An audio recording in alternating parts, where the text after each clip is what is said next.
오늘 우리가 읽어가는 말씀의 속에서 34장 말씀부터 48장 이 마지막 장 내용에서는 또 하나의 큰 메시지 주제가 전달되기 시작합니다. 그것은 하나님 백성들을 하나님께서 구원해 주시고 그 백성들을 회복시켜 주시겠다고 하시는 하나님의 약속의 메시지가 전달이 됩니다. 그래서 어제 우리가 살폈던 33장이 바로 전환점이 되는 부분이다. 그런 말씀을 잠시 드린 바가 있었습니다.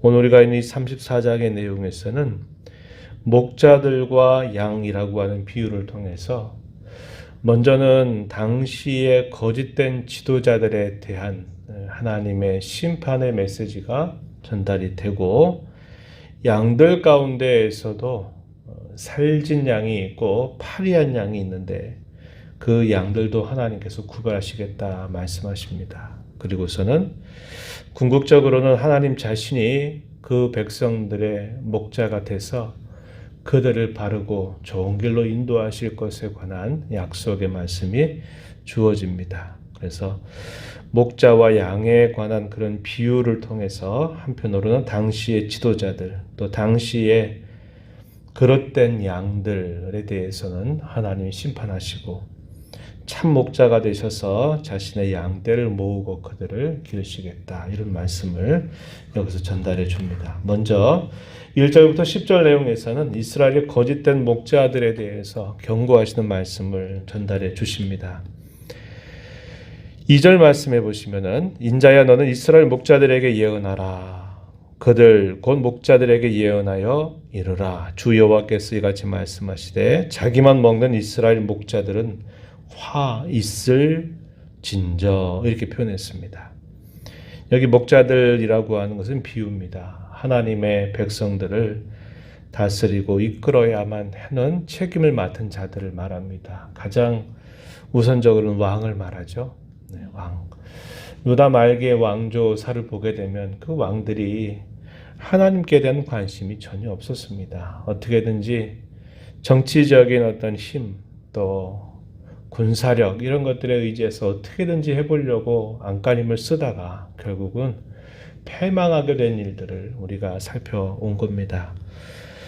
여기서 이스라엘 목자들이 일단 1차적으로 왕을 말하고 더 나아가서는 자기 백성들을 이끌어가는 모든 앞선 자들, 여기 목자라고 하는 것을 통해서 비유하고 있습니다. 그런데 당시 이스라엘 이 목자들이 거짓됐다 이렇게 말씀하시는데 왜 그러냐?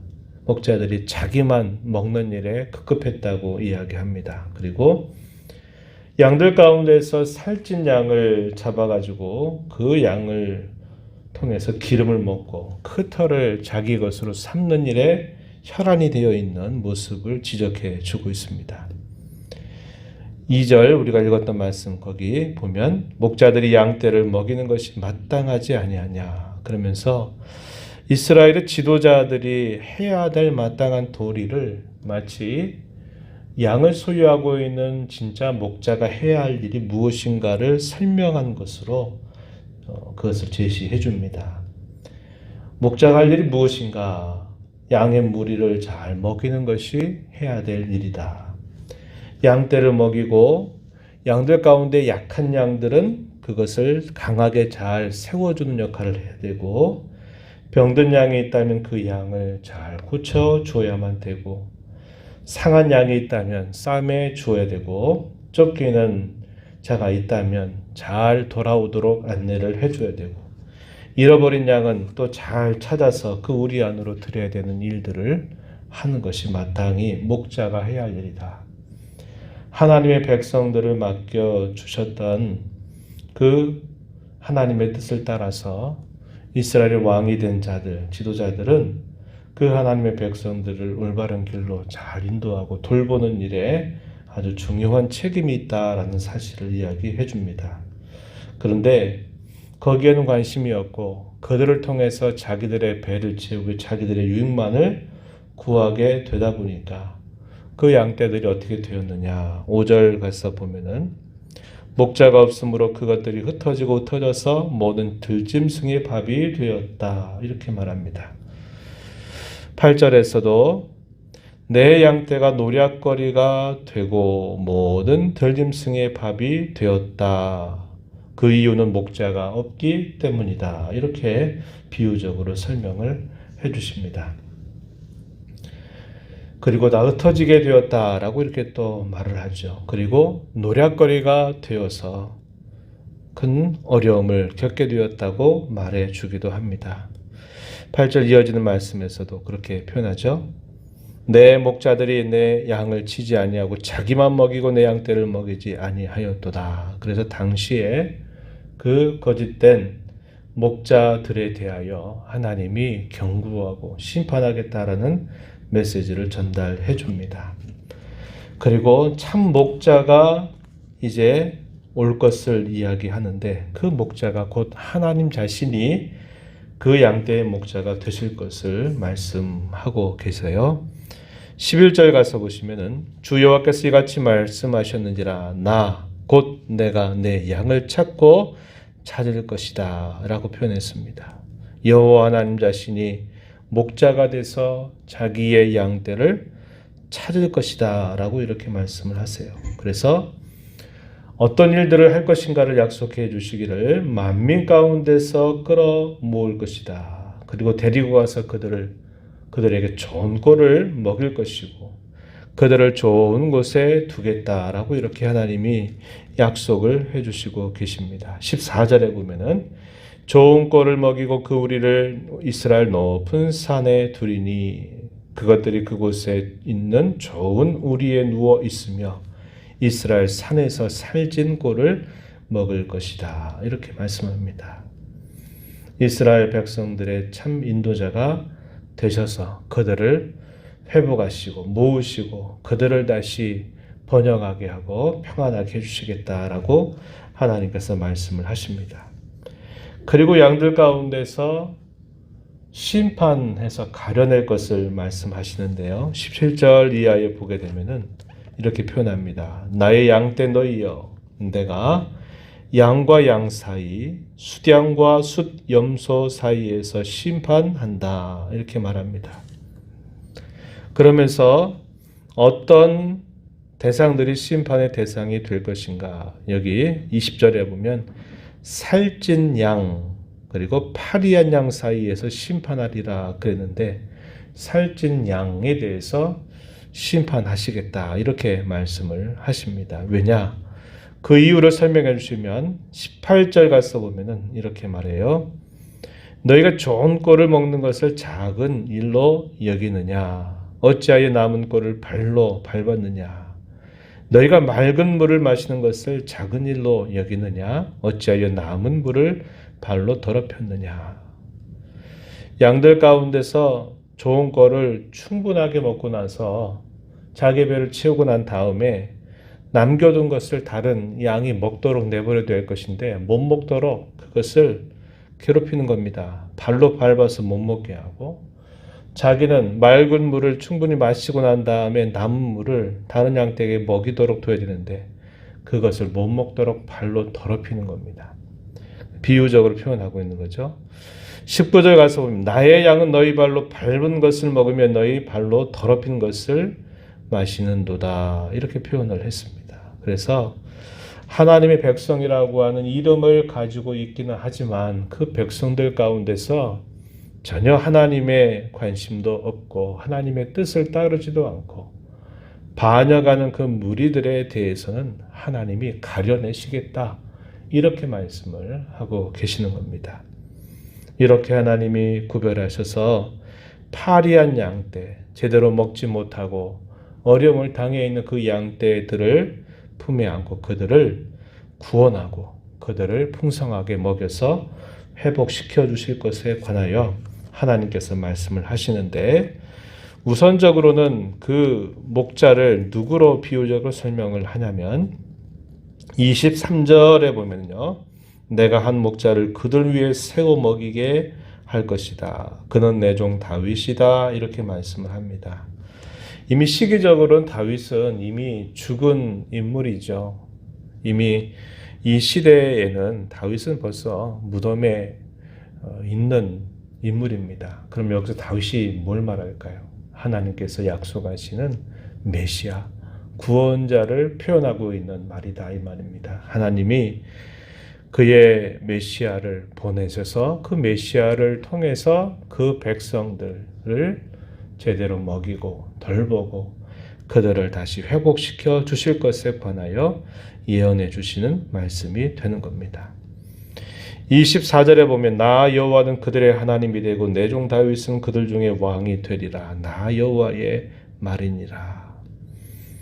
그들과 더불어 화평의 언약을 맺겠다고 또 약속하시죠. 25절에 말씀하시고 그 언약으로 말미암아 주어지는 축복이 무엇인가에 대해서 비유적으로 역시 설명해 주기를 26절부터요. 길게 29절까지 쭉 소개를 해줍니다. 그 내용은 뭐냐? 하나님이 메시아와 더불어 언약을 세워서 그 메시아를 통해서 그 양떼들을 돌보고 그들을 번영하게 하고 그들을 풍성하게 해주시겠다라는 것을 예언해 주시는 말씀이 되고 있다는 겁니다. 이러한 내용들은 당시에 역사적으로는 이제 포로 생활이 끝나고 나서 그들이 고국 땅으로 돌아온 일로 일부 성취가 되지요. 그리고 진정한 성취는 하나님께서 때가 되어 그의 사랑하시는 아들을 보내주셔서 예수님을 통해서 그분의 죽음과 부활을 통해 그 백성들을 살리고 그들을 돌보고 그들을 풍성하게 해주시는 것으로 그 예언이 성취되게 됩니다. 그리고 그 예언은 아직도 궁극적인 성취를 남겨두고 있어요. 언제일까요? 그분이 다시 오실 때입니다. 우리는 그분의 양이 되어서 그분은 우리의 목자가 되셔서 우리를 여전히 모든 삶 속에서 오늘도 내일도 우리의 삶을 돌보고 인도하시고 우리를 이끌어 주실 것입니다. 그리고 그 모든 일들을 완성하시게 될 그날은 그분이 우리를 위해서 다시 오시게 되는 그날이 될 겁니다. 이 약속의 메시지는 한편으로는 이미 이루어졌고 또 한편으로는 아직 완성을 기다리고 있는 약속의 말씀이 된다는 거예요. 오늘 저와 여러분에게 이 말씀이 그대로 적용되는 말씀이다라는 것을 우리가 알게 되는 것입니다. 우리는 이러한 완성을 궁극적인 소망으로 두고서 오늘의 현실을 믿음을 따라 살아가야만 되는 주님의 양떼 드림을 기억해야 하겠습니다. 우리의 참 목자는 주님 외에 없어요. 주님만이 우리의 참 목자가 되기 때문에 우리가 그분의 인도를 언제나 바라고 그분의 음성을 잘 듣지 않게 되면 우리의 걸음이 또 격걸음치고 격결로 빠지게 되는 일들이 늘 있게 됩니다. 공경과 어려움의 때를 살아가면 갈수록 그분의 인도가 더 절실한 상황임을 기억하고 이미도 우리에게 오신 주님 그리고 또 우리에게 또 다른 보혜사로 우리의 심령 속에 언제나 내주하시는 성령님의 인도와 그분의 음성을 항상 즐겨 듣고 예민하게 듣는 마음을 가지고 우리가 살아가야만 한다 하는 겁니다. 이 하루 이 한 주간 동안 흩어진 교회로 살아가는 저와 여러분의 삶 속에 우리의 진정한 목자가 되시는 우리 주님 그분의 음성을 더 귀를 기울여 듣고 또 마음으로 그분을 따르고자 하는 그 사랑과 열심을 가지고 또 이 한 주간도 힘써 살아가는 저와 여러분 모두가 되기를 진심으로 바랍니다. 하나님 아버지 이 새벽 시간 또 저희들을 깨워주셔서 오늘도 말씀하시는 주님 음성을 듣고 또 이 하루 이 한 주간을 살아가게 해주심을 감사합니다. 하나님 아버지 이스라엘의 참혹한 역사를 보면서 하나님께서 대신 세우셨던 많은 이스라엘의 목자들이 자기들의 배를 채우고 주님 맡겨주신 귀한 백성들을 돌보지도 않고 하면서 결국 큰 역사적인 아픔과 진통을 겪었던 것을 기억합니다. 하나님은 그러한 모든 이스라엘 목자들 또 양들 가운데서도 다른 양떼에 대하여 욕심을 부리고 다른 양떼를 괴롭혔던 그런 자들을 다 구별해내실 것을 말씀하시면서 하나님 자신이 진정한 목자가 되어서 그 파리한 양떼들을 잘 먹이고 돌보고 인도하실 것을 약속해 주십니다.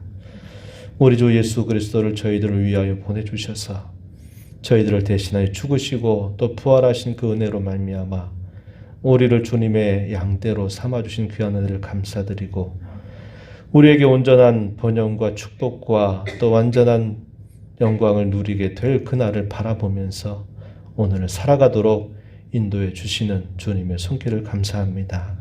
앞서가시는 주님의 음성 잘 듣고 잘 순종하며 잘 따라가는 저희들의 삶이 되게 하시고 특별히 공경 가운데 살아가는 저희들의 삶이 곁길로 가거나 저희 마음대로 행해서 악한 사단의 손아귀에 들어간 일이 없도록 저희들의 삶을 붙들어 주시고 인도하여 주옵소서.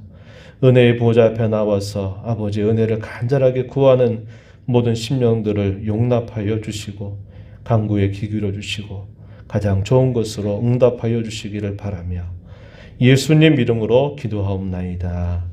아멘.